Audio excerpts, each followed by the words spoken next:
केजरीवाल झूठा है, मक्कार है, झूठा वाल है, खुजलीवाल बोल दिया मैंने, मतलब झूठ वाल है, मैं तो ऐसा कहूँगा। वो तो केजरीवाल जो है हमेशा फर्जी बातें करता है, फर्जी वाल उसका हमने नाम रखा था। देखिए, मोदी सरकार अभी मानसून सत्र में एक नया कानून लाई है कि नाम झूठा बता के या लड़कियों का, कम उम्र की लड़कियों का रेप करने वाले को फांसी दी जाएगी। आप कहते हैं ना क्या सज़ा दी जाएगी? अकॉर्डिंग टू होम मिनिस्टर उनको सख्त से सख्त सज़ा होनी चाहिए, और सबसे ज़्यादा सख्त सज़ा होनी चाहिए दिल्ली के मुख्यमंत्री अरविंद केजरीवाल। केंद्र में है यूपीए की सरकार और शीला दीक्षित मुख्यमंत्री है, और दिल्ली में निर्भया का बलात्कार हो गया, बस में ये हो गया वो हो गया, लोग सड़कों पे उतरे, उसके बाद पोस्को कानून बना। केजरीवाल के बयान उस समय के निकाल के देखेंगे तो दिल्ली के मुख्यमंत्री के पास पावर है। अब तो सिर्फ सजा देना बाकी है। नए कानून के तहत फांसी की सजा हो जाए तो इस देश में एक नई क्रांति आएगी। एक नया कानून, जो नया कानून आया, उस नए कानून के तहत अगर इसको बड़ी सजा मिल जाती है, कड़ी सजा मिल जाती है, तो ये बच्चियों के साथ न्याय की एक नई प्रक्रिया चालू हो जाएगी। नमस्कार दोस्तों, मेरा नाम है सुरजीत और आप देखना शुरू कर चुके हैं द लोकसभा। दोस्तों, एक खबर आ रही है दिल्ली से कि एक दिल्ली का अधिकारी रेपिस्ट साबित निकला है, क्योंकि अपने ही अधिकारी की बेटी के साथ 2.5 सालों से रेप करता है और उसे किसी तक कानो कान खबर नहीं होती। हम इस बात पर जनता से राय लेंगे और पूछेंगे क्या सच में एक अधिकारी किसी की बेटी को अपने घर में बेटी समझ कर रखता है और उसके बाद इस तरह का कुकृत्य करता है, और क्या उसे सजा मिलनी चाहिए और क्या होना चाहिए उसके साथ, क्योंकि जनता के बीच रोष है। इस तरह की खबरें आती हैं और दिल्ली सरकार, खास करके केजरीवाल की बात करूं तो कहते हैं कि कट्टर ईमानदार पार्टी, हम सजा काफ़ी कड़ी देते हैं और इस तरह की शिकंजा कसने के लिए हम तत्पर हैं। हम पूछेंगे जनता से क्या सजा मिलना चाहिए और अब तक क्या कार्रवाई हुई है और क्या होना चाहिए। सर, आपको खबर पता होगा? हाँ, 2020 की घटना है। उसके पिताजी की डेथ हो जाती है, उसके बाद उसकी बेटी को अपने घर पे लाता है और उसके ड्रग्स का सेवन करवाता है और उसके बाद रेप करता है। करीब 2.5 सालों तक एक प्रक्रिया चलते रहता है। क्या कहेंगे? सारी अधिकारी हैं, सांत्वना के नाते वो अपने घर पे रख लेते हैं, और उसके तहत कोई कानून भी बने थे नए, जो NCPCR कह रहे हैं, लेकिन दिल्ली सरकार ने वो डिटेल्स अपडेट नहीं करे, उसमें शामिल नहीं थी। मैं बता तो रहा हूँ, 14 अगस्त को दिल्ली सरकार में कंप्लेन करी है OSD ने, उसी अधिकारी के, कि इस लड़की के साथ टॉर्चर हो रहा है, ये बंदा उसे ड्रग दे के या कैसे भी उसको रेप कर रहा है, मोलेस्ट कर रहा है। देखिए, मोदी सरकार अभी मानसून सत्र में एक नया कानून लाई है कि नाम झूठा बता के या लड़कियों का, कम उम्र की लड़कियों का रेप करने वाले को फांसी दी जाएगी। आप कहते हैं ना क्या सज़ा दी जाएगी? According to home minister Amit Shah, उसको डेथ पेनल्टी मिलेगी, और मुझे लगता है उसकी वाइफ को भी मिलनी चाहिए। और जिस भी व्यक्ति ने, इसमें कॉन्स्पिरेसी मानी जाएगी क्योंकि एक बच्ची मोलेस्ट होती रही, और उसको कैसे कैसे यूज़ किया हुआ, क्या किया हुआ, वो हमें नहीं पता है, लेकिन जो भी उस बच्ची का बलात्कार करने में, उस पर अत्याचार करने में शामिल है, चाहे वो अधिकारी हो या उसकी धर्मपत्नी हो, उनको सख्त से सख्त सज़ा होनी चाहिए। और सबसे ज़्यादा सख्त सज़ा होनी चाहिए दिल्ली के मुख्यमंत्री अरविंद केजरीवाल और NCW की अधिकारी। वही तो बात है, शीला दीक्षित पे तो उछल के कूद पड़े थे ये, कि देखिए केंद्र में है यूपीए की सरकार और शीला दीक्षित मुख्यमंत्री है, और दिल्ली में निर्भया का बलात्कार हो गया, बस में ये हो गया वो हो गया, लोग सड़कों पे उतरे, उसके बाद पोस्को कानून बना। केजरीवाल के बयान उस समय के निकाल के देखेंगे तो दिल्ली के मुख्यमंत्री के पास पावर है। अब ये तो दिल्ली के मुख्यमंत्री के पावर के तहत ही हुआ, अधिकारी ही दिल्ली के मुख्यमंत्री का है, और 14 तारीख को जब इनकी टेबल पे फाइल आ गई तो उसे इग्नोर क्यों किया? इसका मतलब केजरीवाल अपने अधिकारी को बचाना चाह रहे थे। केजरीवाल का हाथ पहले शराब घोटाले वालों के मनीष सिसोदिया के साथ था, फिर केजरीवाल का हाथ हुआ स्वास्थ्य मंत्री जो अभी जेल में है, सत्येंद्र जैन, जिसने हवाला कारोबारी किया। केजरीवाल का हाथ हवाला कारोबारियों के साथ। अब केजरीवाल के साथ केजरीवाल का हाथ बलात्कारी अधिकारियों के साथ।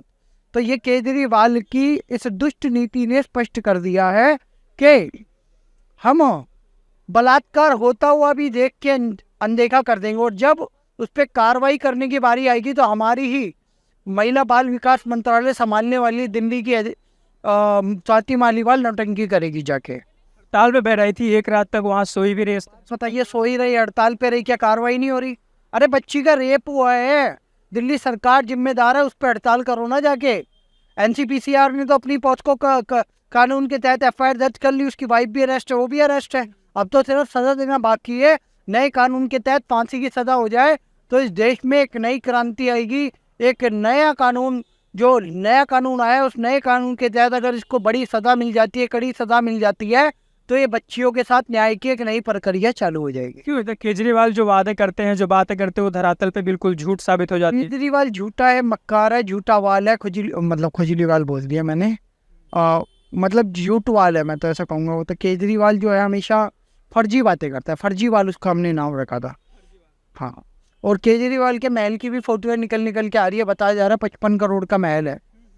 तो सर एक जो व्यक्ति कहता था बड़ी शर्ट पहन के निकलता था वैगनर पे, बड़े बाहर निकाल के नोटंकी करता है, चप्पल पहन के निकलता था, मैं आम आदमी हूँ, पर वो सांप आदमी है। वो दिल्ली को डसने का काम कर रहा है, दिल्ली के पैसों को लूटता है, दिल्ली में घोटाले करता है। सुरेश चंद्रशेखरन से 500 एक घटना हुई थी, सड़क से घसीटने वाली लड़की को घटना, फिर कूट दिया, चूर दिया था सर को, इस तरह की तमाम घटनाएं। उसके बाद केजरीवाल वादे करते रहते हैं कि अरे हम ही सर्वे दिल्ली, तो देखो उसमें तो फिर दिल्ली पुलिस की मांग भी करते कि हमें दे दिया जाए। उसमें बहुत सारे लूप होल है। पंजाब की पुलिस है ना इनके पास, पंजाब में कितना क्राइम रोक लिया, चिट्टा अब भी बिक रहा है वहाँ, इंजेक्शन अभी भी लग रहे हैं, पुलिस वाले खुद इंजेक्शन और चिट्टा लगा के घूम रहे हैं। सबसे पहले तो पंजाब पुलिस की जांच होनी चाहिए। पंजाब के सरकारी अधिकारी 80% भ्रष्ट है आज भी, भगवंत मान आने के बाद भी शराबी हैं, चिट्टा लेने वाले, इंजेक्शन लेने वाले। इनको अगर हम जांच करेंगे एक शिविर लगा के, तो 80% अधिकारियों को नौकरी से निकालने का समय आ जाएगा। ये सब के सब कुछ चिट्टे का कारोबार चलाते हैं और भगवंत मान के खुद के मंत्री इसमें इन्वॉल्वमेंट है, तो इनकी तो जांच होनी चाहिए। ये सब ढकोसलेबाजी है। राजनीति में सत्ता प्राप्ति करने के लिए फ्री का लालच देके सत्ता तो प्राप्त कर ली। आप पंजाब में जाके देखो, महिलाओं को फ्री जो 1000 रुपये 2000 रुपये देने का वादा किया था वो अभी तक डिलीवर नहीं हुआ है। किसानों की कर्ज माफ़ी नहीं हुआ, आंदोलन कर रहे हैं, एक किसान मर भी चुका है। और भी बहुत सारी बातें हैं जो ये वादे करके आए थे, वो सब झूठे पड़ चुके हैं। दिल्ली में अभी फिलहाल मौसम है बारिश वाली, आप दिल्ली की सड़कों पे घूम रहे होंगे, वादा किया था कि लंदन जैसी सड़क बना देंगे, आपको दिख रही है उस तरीके से? सर 1 साल होता आ रहा है, एमसीडी में भी आ गए हैं और पीडब्ल्यूडी इनके अंडर में ही है। और जब दिल्ली में बहुत बारिश हुई थी तो पूरा जाम लग गया था, ISBT से लेके आसपास के जितने इलाके थे तो डूब गए सर, आधे से ज़्यादा लोग डूब गए। तो दिल्ली को डुबो दिया है। केजरीवाल एक बदनीयत आदमी है और इसका उद्देश्य मात्र सत्ता प्राप्ति और वहाँ से धन लूटना है। इसका उद्देश्य दिल्ली की सफाई करना नहीं है। बताओ यमुना अभी तक साफ हो गई क्या? दिल्ली का बेटा बताते हैं अपने। दिल्ली पे कलंक है ये, बेटा तो ये हरियाणा का है। हरियाणा वालों ने लात मार दी है, पहुँचा था उत्तर प्रदेश, कहीं पे वैशाली विशूली का ही रहता था ये, वहाँ से अन्ना के सर पे चढ़ के उसका दुरुपयोग करके उनके आंदोलन को हाईजैक करके यहाँ पे पहुँच गया दिल्ली में। लेकिन आंदोलन में जितने भी लोग थे, शांति भूषण 1 करोड़ रुपए दिए थे, फाउंडर मेंबर थे इनकी पार्टी के, उन्होंने पार्टी छोड़ दी। शांति भूषण का बेटा प्रशांत भूषण एडवोकेट, उसने पार्टी छोड़ दी। योगेंद्र यादव ने पार्टी छोड़ दी। डॉक्टर कुमार विश्वास जिसने 77 सीटें जिताई थी वो पार्टी छोड़ दी। किरण बेदी, डॉक्टर किरण बेदी IPS, उसने पार्टी छोड़ दी। प्रोफेसर गौरव ग्रोवर ने पार्टी छोड़ दी। कपिल मिश्रा अब वो भाजपा में जा चुके हैं, उसने भी पार्टी छोड़ दी। उन्होंने आरोप लगाया था सत्येंद्र जैन पे कि 2 करोड़ कैश लेते, मैंने देखा है। तो मैं इनका ये काला चिट्ठा इसलिए उजागर कर रहा हूँ कि इंडिया अगेंस्ट करप्शन से इनका कार्यक्रम शुरू हुआ था, लेकिन करप्शन के कीचड़ में डूब के अब ये खुद जेल जाने वाले हैं। तो ईमानदार बताते कि हम ही देश को नंबर 1 बनाएंगे ऐसे। तो सर अब इन पे विश्वास कहाँ किया? उत्तर प्रदेश में चुनाव आ रहे हैं, लोकसभा में इनका एक भी कैंडिडेट अभी लोकसभा में नहीं है, सब राज्यसभा में, चाहे वो राघव चड्ढा हो चाहे संजय सिंह हो, ठीक है, और या वो अजय गुप्ता वगैरह कोई हो। लोकसभा में अभी इनका कोई कैंडिडेट नहीं है। और बात करते हैं कि और राज्यों में तो इनकी एक्सेप्टेंस नहीं हुई, ना गोवा में एक्सेप्टेंस हुई, ना उत्तराखंड में एक्सेप्टेंस हुई, हाँ ना उत्तर प्रदेश में हुई। उत्तर प्रदेश में सभी सीटों पे जमानत, और ना ही इनको कहीं और स्वीकारा गया। पंजाब में जीत गया ढकोसला देके, झूठ बोल के, लेकिन आगे वहाँ भी नहीं जीतेंगे और दिल्ली की जनता भी जाग जाएगी और केजरीवाल को चुनाव हराएगी। ये थी जनता करें। बाकी ऐसे ही तमाम जानकारियों के लिए बने रहे हमारे साथ, तो देखते रहिए द लोकसभा।